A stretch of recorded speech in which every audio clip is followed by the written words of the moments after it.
Okay, when we left off, you were in the Signal Corps. Well, it was called the First Motion Picture, Army Air Force First Motion Picture Unit. Incidentally, at Warner's, there's a big, you've probably been there, there's a huge sign or symbol with all our names on it from Warner Brothers that went into the Army. So I'm still there. Unfortunately, most of the people on that thing are now dead. Anyhow, as I said, we had a great cast list. I mean, for example, our composer was David Rose. We had Alan Ladd. We had George Montgomery. One of the interesting things was, for example, David Rose was scoring, I forget which show. And this is one morning. It's hard to believe. Judy Garland comes in to drop off David Rose, and Dinah Shore follows right after to drop off George Montgomery. So you can see the kind of stuff. But we had fun, but we also worked, you know, they were very serious because we made, where it probably took us 2 months to make our first 10-minute film, within 2 years we're making 10 films a week. I mean, it really ground down to a great production line, and we did all kinds of stuff. The war ended, and when the war ended, the GIs got out via points, which meant if they were overseas, if they saw action, how many battles they had, the most points got out fast. Well, we, of course, pardon me, never really, some of us were overseas. I was asked to be overseas, and Warren Lowe, who became my major, pulled me off because he said, I'm with my mother, and that's a different story, which is really a boring story. But we did a lot of these things, and we used to do side jobs. I was in New York for a while at One Park Avenue, and at night we would cut newsreels. You know, I'm making like 75, 85 a month, and I'm making 55 a week at night. Then I'd come in town, and I'd be an assistant editor for a feature or something, anything to make a buck. I mean, we used to screw in light bulbs at North American Aviation for 95 cents an hour. I deliver paper, you know, on my furlough because we had no money. As I say, there was a tremendous amount of actors, directors who came out of that, big writers, big name writers. One of the guys was a brother-in-law of Tay Garnett, the director, and he had worked for Howard Hughes before, and he'd been on The Outlaw for like about 3 years, and he was still working at night on it. He told me that there was a job to be had, if I was interested in doing it, of reconstructing Stagecoach. Would I meet the guy that's head of it? So I went over, and it was a simple, you know, it was a very boring job, a very simple job. It turned out, this is near the end of the war. As I started to tell you about the points, we were not getting out of the Army, but everybody else was. The war was over, but we're still in uniform, in mufti. And I met this gentleman at United Artists, and he said they have 100 prints of Stagecoach, and he would like me to get rid of the bad ones or the bad reels and reconstruct it to get as many good prints as I can. So I worked on that. I probably did it in about a month. When I went in, he said, "How much do you want?" And I had no idea what to ask. I figured 100. I said, well, it'll take me 3 weeks. $3 a piece. He says, okay. So when I finished, a month later, hands me the envelope with the check. He says, don't you want to look at it? I says, well, no, it'll be okay. He says, take a look. So I looked at it, $3,000. I tried to keep a poker face. I said, well, yeah, that's it, thank you. Then I realized what I had said. I said $3 each. It was 10 versions of 10 reels each. So I got, instead of 300, I got 3,000, and that's the money I got married on. Now, when I got out of the Army, when we left at Santa Ana, and he had told me when I get out to call him. So he said, I think I was home at day. Pardon? Is this Lowe? Who called you? Oh, I'm sorry. The guy from UA who had hired me. No. This is after Stagecoach, And he says, after I did that, he knew I was close to getting out of the Army. He said, when I get out of the Army, to please call him, that he might want me to go to work for him. I didn't want to go to work when I got out of the Army. I think I was home one day and I got a call from him. It turns out he was head of the United Artists Foreign Department. His name was Cecil Cohn, C-O-A-N, and it turns out that he had got the job by virtue of many years earlier being Charlie Chaplin's valet. So he says, do you want to do these? He says, I need somebody to make what they call minus dialogue tracks or foreign versions. They had a whole group of pictures, 4 years worth of UA pictures, these big UA pictures. Would I go to work and make minus dialogue tracks? I said, sure. So I started on one, and suddenly I got 2, 3. I got 15 guys working for me. It was just amazing. I mean, this man was so good to me. And I had a few editors a little mad at me, too, at the time, because it turns out that when they used to dub these UA pictures, they knew they had, the sound effects editors and music editors knew they had another 6 weeks of work left to put together the minus dialogue tracks. So here comes along this punk kid to take over everything. It took me many years to get them in my clutches, to realize, hey, I had a job and I'm trying to do what I can. Anyhow, I stayed on that. We did stuff like Tom Sawyer, and I had a lot of guys working for me. Became directors. Harry Harris was a big director around. He was one of the guys doing it, and that job folded 1 week before I got married because UA was sold, and I had to go to work as an assistant editor, and I'm bouncing around doing a lot of things. I worked for a gentleman by the name of Marty Cohn. And it turns out that Marty Cohn had been a pretty big editor at Metro. I think he did Mutiny on the Bounty, and he was a very outspoken guy, and I think he got bounced because he was so outspoken. His son was Marty Cohn Jr., who changed his name to Martin Quinn, who reversed it, became Quinn Martin. And he used to carry our film. So it turns out that became very, very big experience for me, preceding TV, because Marty was like the king of program pictures.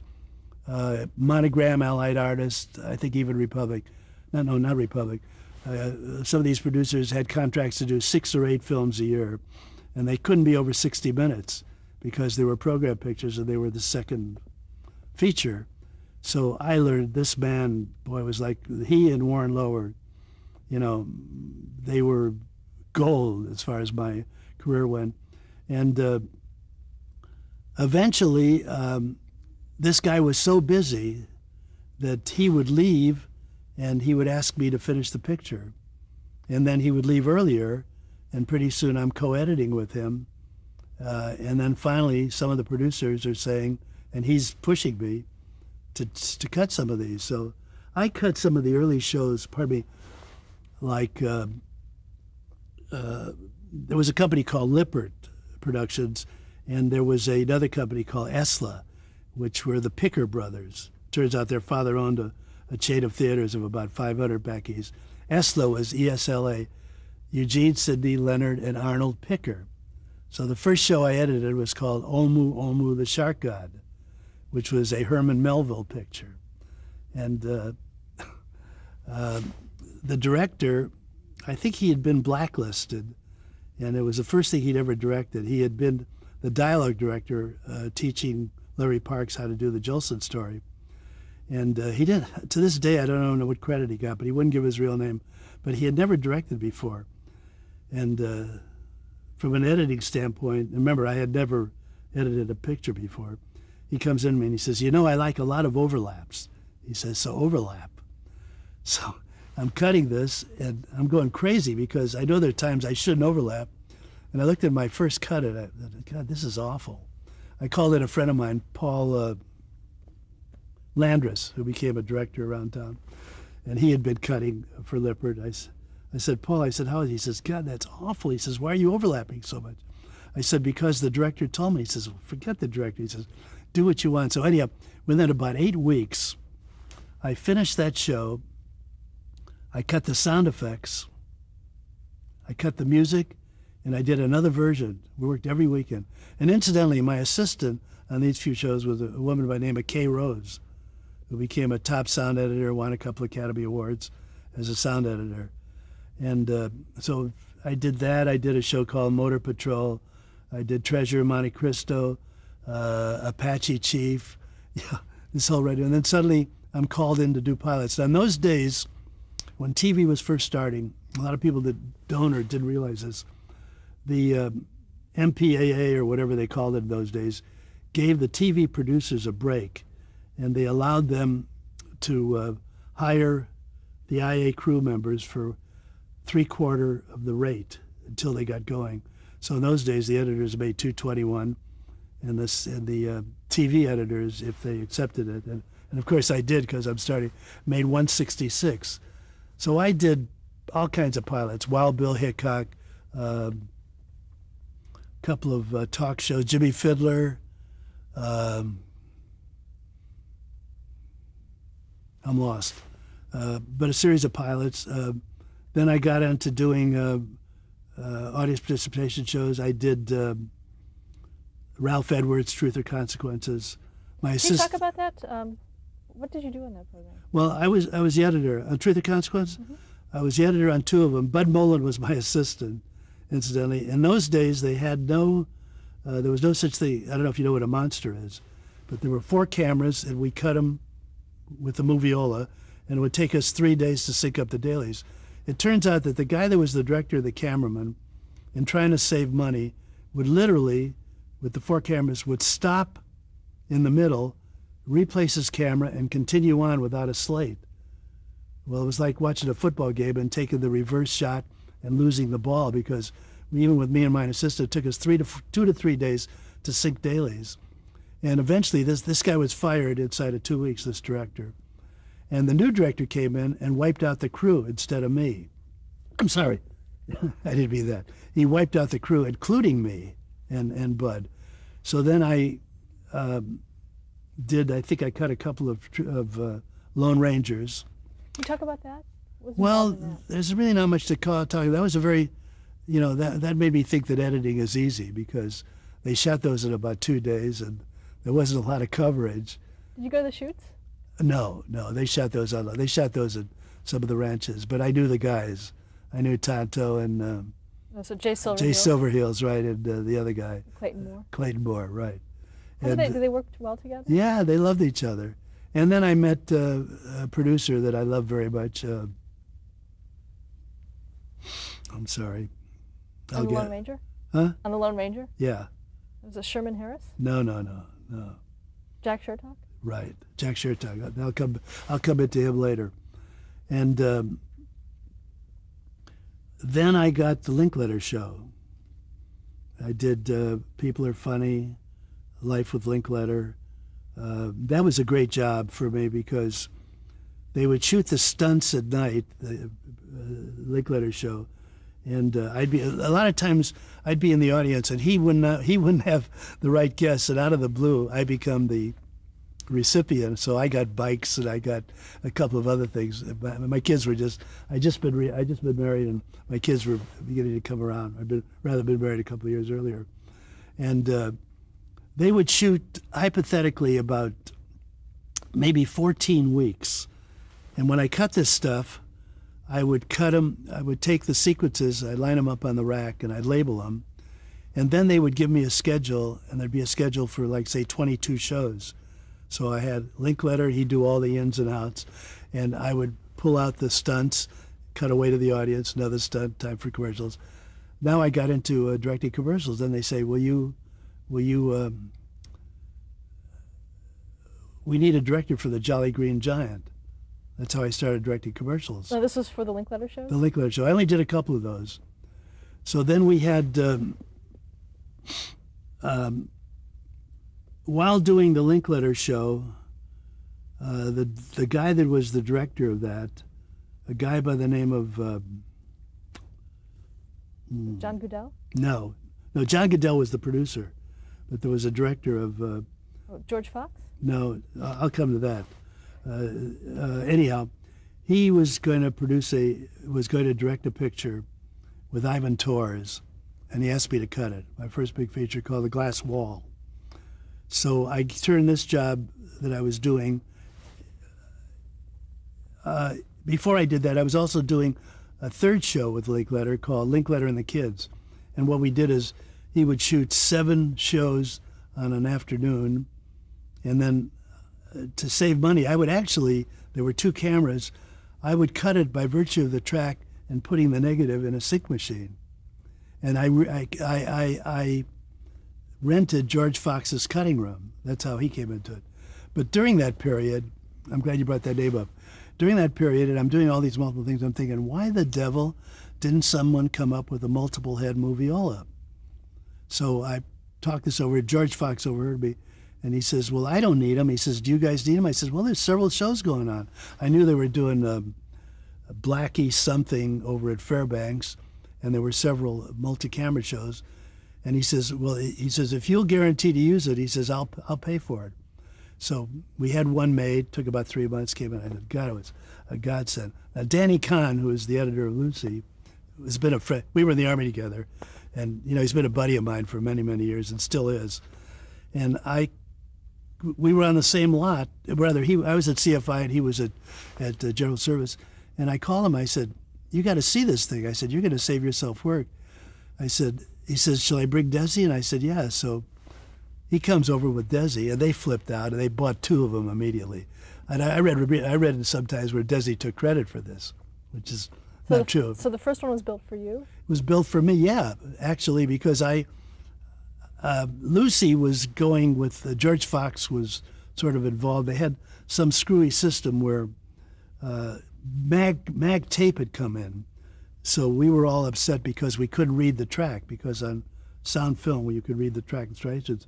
And George had come up with a system where in the camera, in the sound camera, it scribed on the mag the striation other than printing it. It didn't work because the sound was fuzzy and stuff and things. I think George was very talented. I think he lasted about 13 on that, but he financed the first one.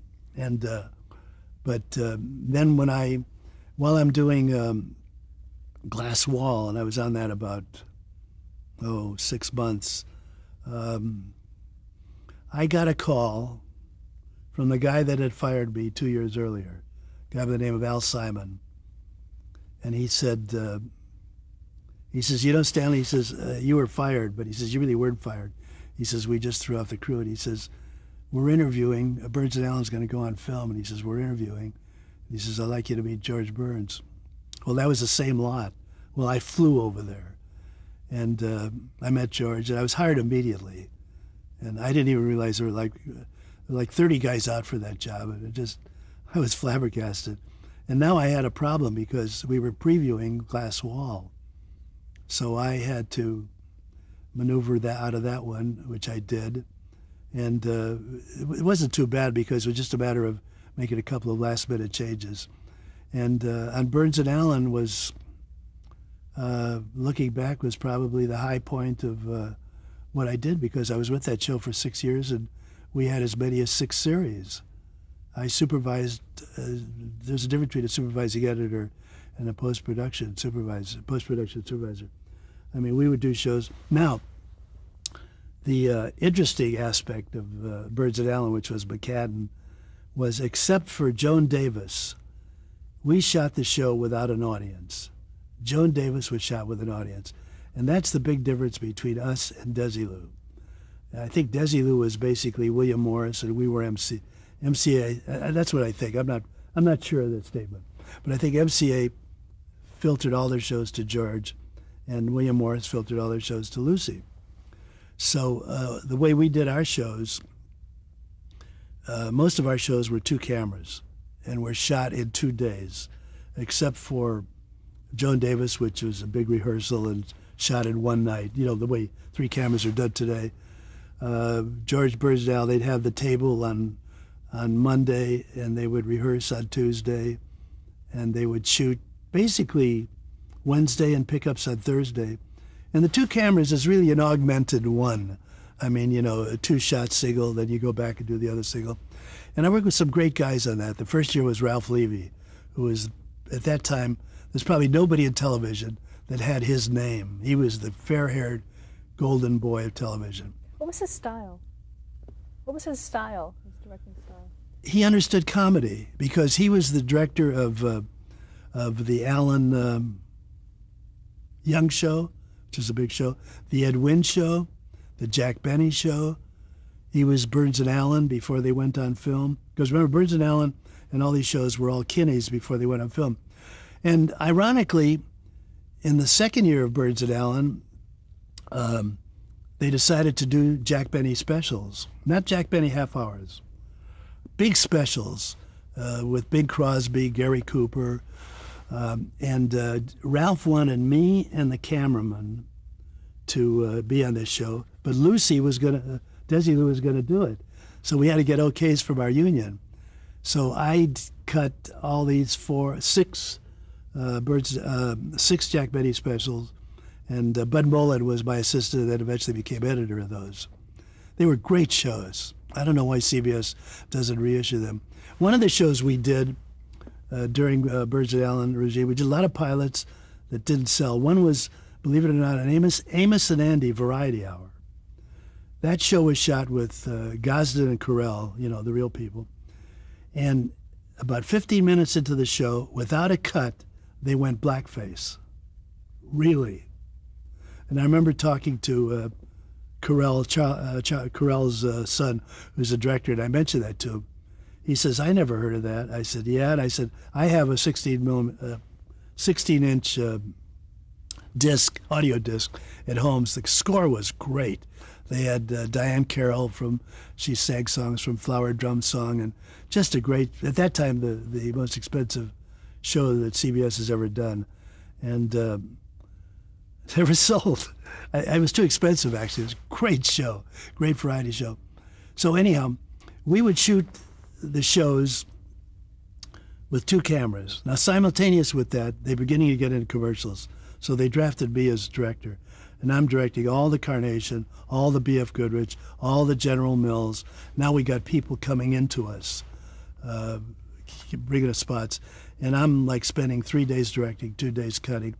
And even to the point I found out because I remember the old trailers, and I'm doing a lot of tricks which sound really dated today. But they never used to do flip. They didn't move in. The titles did move. All the trailer tricks that I did. And turns out that Charlie was married to Carol Channing.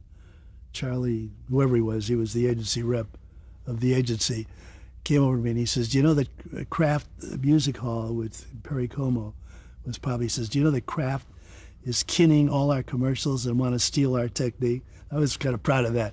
Today, that's dated as hell, but we did that. Can you describe some of the commercials? What would someone see if they watch these commercials? Oh, yeah, well, first of all, a lot of them were cast commercials. Burns and Allen, what would happen is they would do a scene. You can't do this today. They would do a scene, and Gracie would walk into the kitchen, and she'd take a can of Carnation instant milk. Harry Von Zell would come in.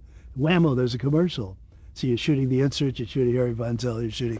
And then they walk out and the show goes. So all that had to be lifted. B.F. Goodrich, the same thing. We'd show. We did a bunch of commercials where I remember Life wrote up did about 18 commercials where it was the first time Burns and Allen would be driving, and I'd shoot all the backgrounds and stuff around the country, and Burns and Allen would be driving. It'd be a process. It was a blue screen, but we had the blue screen, meaning that eventually we put the regular film behind it.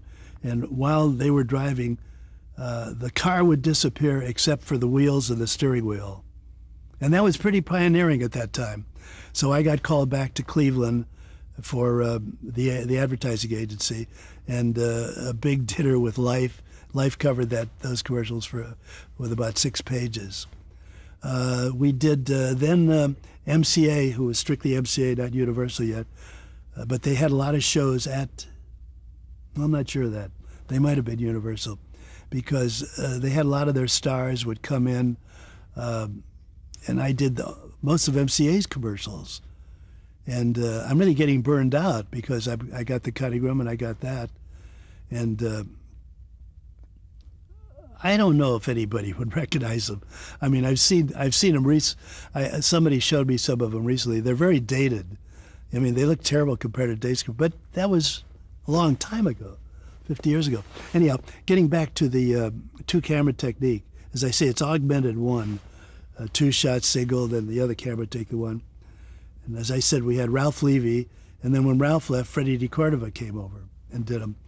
And we would cut them, and this is also the same with Bob Cummings, and That's My Boy with Eddie Mayhoff, and Professional Father. But the big shows were Bob Cummings and Burns and Allen. Joan Davis took care of itself because the laughs were there, although we still had a mix of sweet and laughs. But anyhow, we would preview two shows every 2 weeks at night at RCA with an audience of about 300 with mics overhead. Harry Von Zell would come in, do a little warm-up, about 3 minutes, introduce Burns and Allen. They do about 10 minutes warm-up, and shoot the two shows. I'm sorry, pardon me. Screen the two shows, pick up the live laughs. I'd always come in about 2 minutes, around 2 minutes over footage. The next morning at 8 o'clock, I and my assistants would come in with George Burns and Al Simon, and we would run the show with the new laughs. And at that time, George Burns would say, because he knew nothing about cutting, he was strictly sound. I mean, I learned more from this man in comedy. I mean, I'd have paid looking back on what I learned from this guy.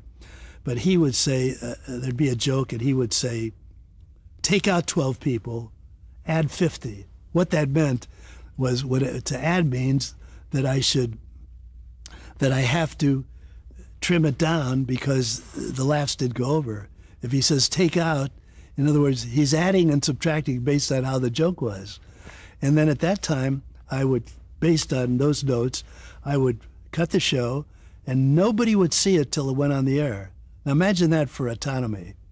Didn't even run for the director. They didn't see the show until we previewed. I mean, I know that when I tell these people that, they say, I don't believe you. And that's the way it was. I did have, I won't mention his name, on Joan Davis. He questioned me, and he tried to get me off the show. And I just let it pass, and then had a meeting with my bosses. And he said, either I go or Stanley gets off the show. He went. So, I mean, I had great loyalty. I mean, you'd cut off your leg. I mean, another show which CBS should reissue is Life with Father. Now, I did that. I cut that pilot, and then when the series started, the director, producer, creator, I can't remember his name, to show you the kind of loyalty, I hope it goes on today, wanted me to be the dialogue director because he felt he was going to leave. And he says, if you're the dialogue director, he says, you'll probably take over the show in about 6 weeks. We're walking down the street at General Service, and he's with my boss, Al Simon. And he says, how much of Stanley can I have? And I'll never forget it. Al Simon hits his knee. So, you'd do anything for those guys. Okay, let's stop here to change the tape. Okay, all right.